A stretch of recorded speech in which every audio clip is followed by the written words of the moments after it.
Casting out from the docks in the outskirts, Arlo quickly felt a tug on the line, but it was no marlin, but rather a vicious Snip Snap angry at being yanked from the water.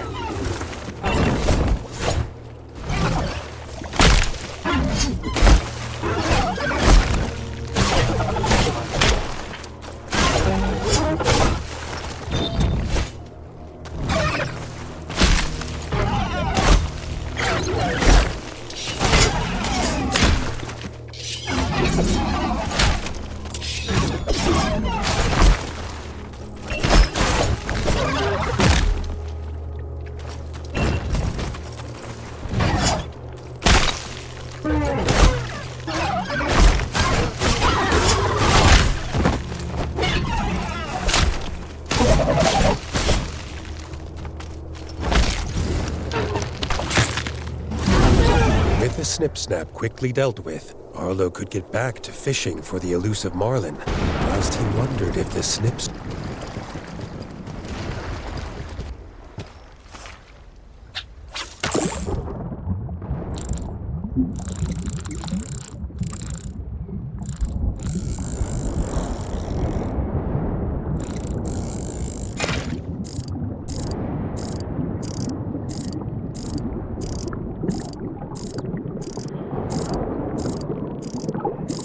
As quickly as Arlo had placed his hook in the water, out leapt a Squidian prince by the name of Dhalsquid, angered by the Rat King's intrusion into his realm.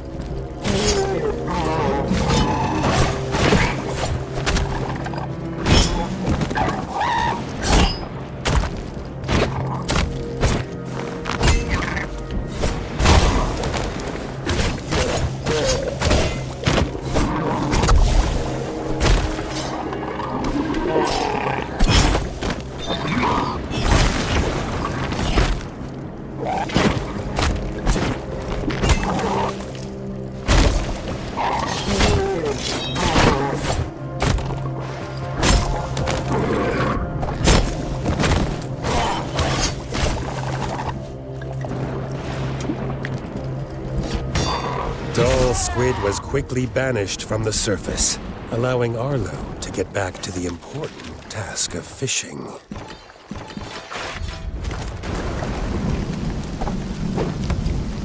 Arlo had never seen a moon weaver before. Its glistening body made the moonlight dance all around it. It almost seemed a shame to have to kill it.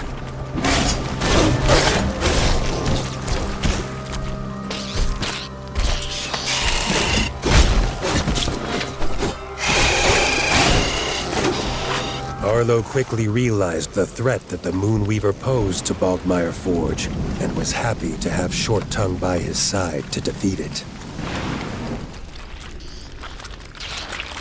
As quickly as they had found the Moonweaver, it was swallowed whole into the ground. Short Tongue knew all too well what this meant. A Moonweaver trap, and they were its next meal.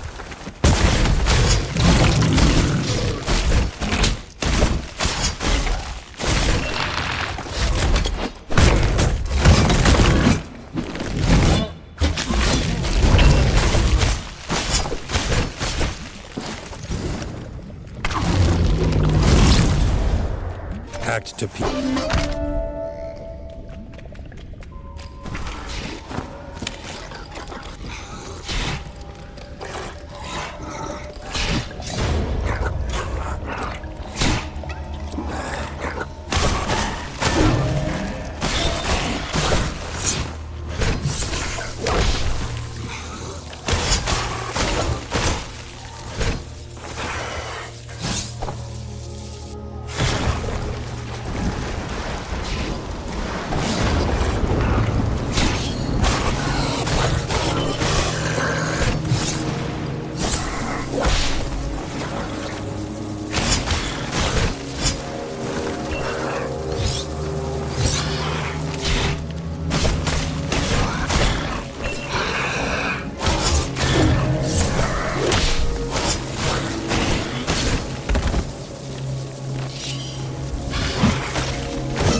darkness of the Golden Forest was quickly interrupted as a bright pink Swampstomp dived out of the water looking for a fresh meal.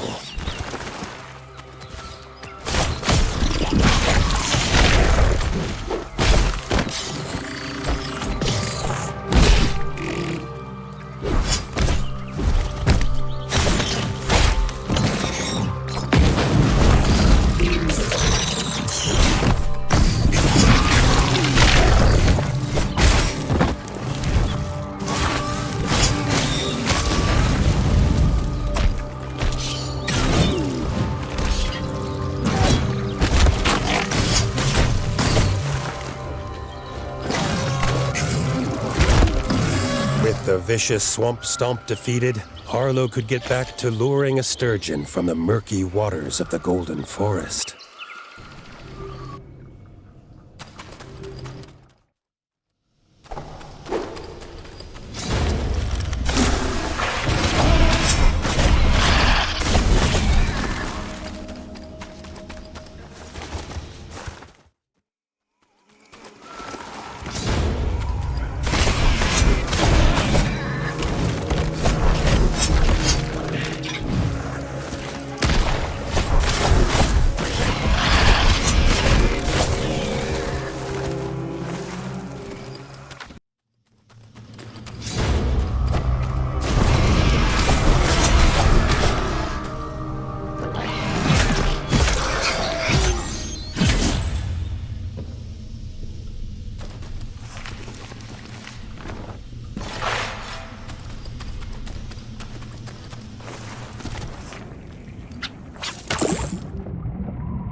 Casting into the icy depths, Arlo's line soon went slack, and from the darkness of the water erupted a blaze pony, hell-bent on removing this fisher rat from its waters.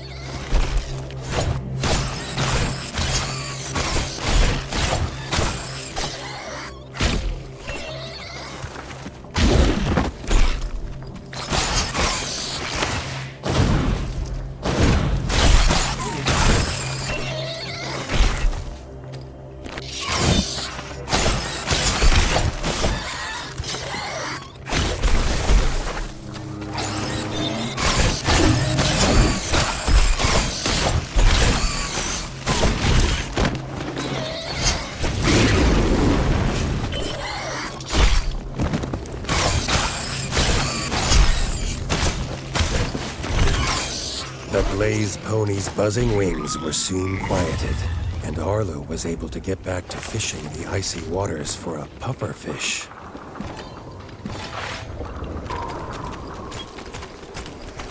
Arlo was warned to see the rabbit children still alive. He would make sure to end the warlock's wicked plans and return them home safely.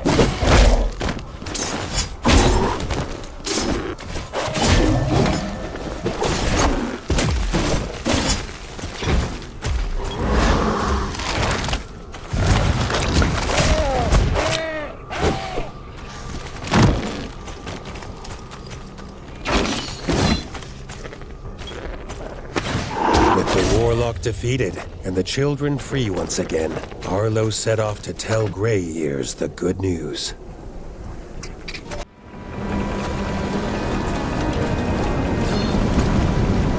Sailing out into the storm, the beast was lured onto the boat, ready for Arlo to fight face to face.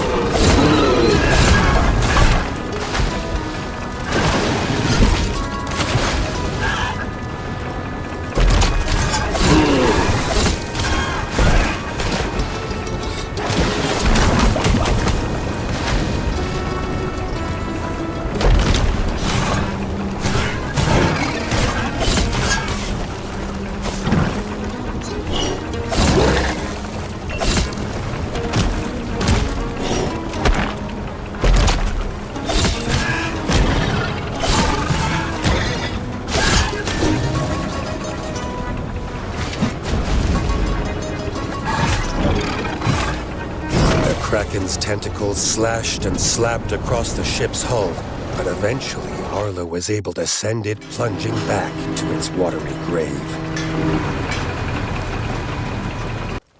Entering the hollow tree, Arlo found the missing ranger surrounded by the Hiss cultists. It looked like the ranger was being prepared for some elaborate ceremony. Arlo had no time to waste.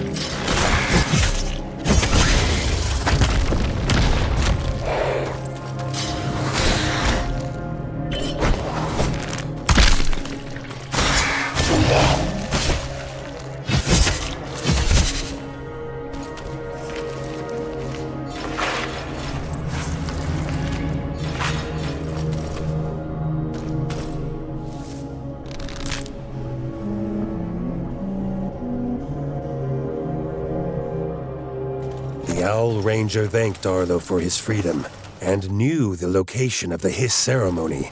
The pair needed to act quickly. Arlo and the Ranger's interruption of the ceremony had no effect. The Hiss Chaplain had clawed their god back from the afterlife, but Arlo would make sure it returned.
Chaplain defeated, the forest was once again at peace. But Arlo was sure this would not be the last he saw of this fanged cult.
It was no star that fell from the sky, but a machine of mole creation.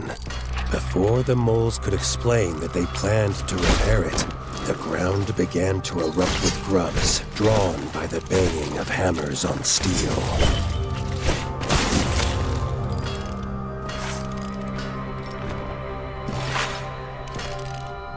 With a final whack of the mole's hammer, the machine buzzed to life, with its sights firmly locked on Arlo.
With a loud screech, the machine exploded into 1,000 pieces.